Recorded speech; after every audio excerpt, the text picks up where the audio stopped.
ஒயிட்டை கூழ் மாதிரிக்கின்றது எப்படி, எக் ஒயிட்டை கூழ் மாதிரிக்கின்றது எப்படின்னா முன்னாடி வீடியோ போட்டிருப்பேன், இடையிலும் போடுறேன்.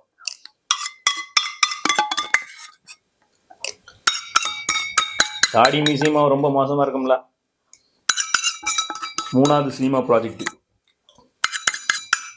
அடுத்த மாதம் ஷூட்டிங். அது வரைக்கும் இப்படி தான் இருக்கணும், வேறு வழி இல்லை. பீமாவலி எனக்கு தேவையான அளவு 2 கரண்டி போட்டு எடுத்து வச்சுப்பேன், அப்பப்போ சாப்பிட்டுக்கிறது.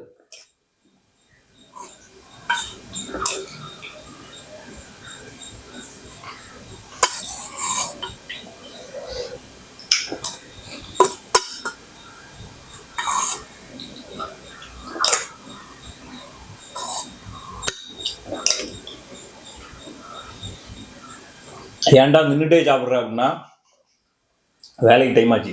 காலையில் கார்டியோ அப்டாமன் எல்லா ஒர்க்கவுட்டும் பயங்கரமாக போட்டு முடிச்சாச்சு.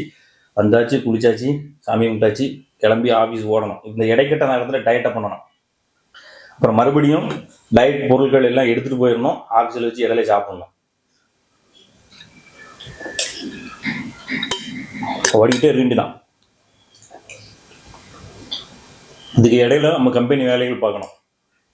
ராஜாபாரன் மார்க்கெட்டிங்.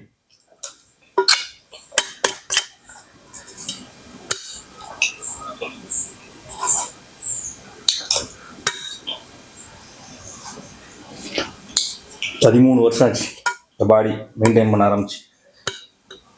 ஆண்டவன் முன்னேதில் நல்லா போயிட்டுருக்கு. பிரியாணி இன்னும் வெயிட் லாஸ் பண்ணுறது, கட்டிங் பண்ணுறதெல்லாம் செட் ஆகுமான்னு எனக்கு தெரியாது. நான் பீமாவாலி பண்ணி வெயிட் லாஸ் பண்ணுறது, ஃபேட் லாஸ் பண்ணுறது உங்களுக்கு 100% செட் ஆகும். என்னுடைய ப்ராடக்ட்டு நான் தான் ப்ரமோஷன் பண்ணி ஆகணும். ஓகே, இது ப்ரமோஷனுக்கானது இல்லை, இது ஒரிஜினல். நான் டெய்லி சாப்பிட்றது இதுதான், கட்டிங். ஓகே,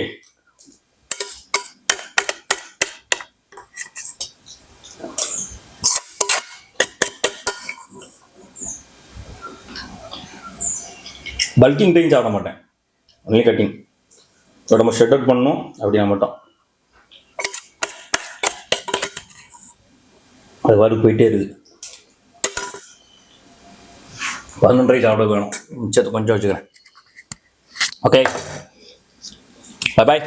டெய்லி நீ நம்மளுடைய டயட் ஃபுட் வீடியோஸ் வந்துக்கிட்டே இருக்கும். இணைந்திருங்கள். நான் உங்கள் ராஜா பார்.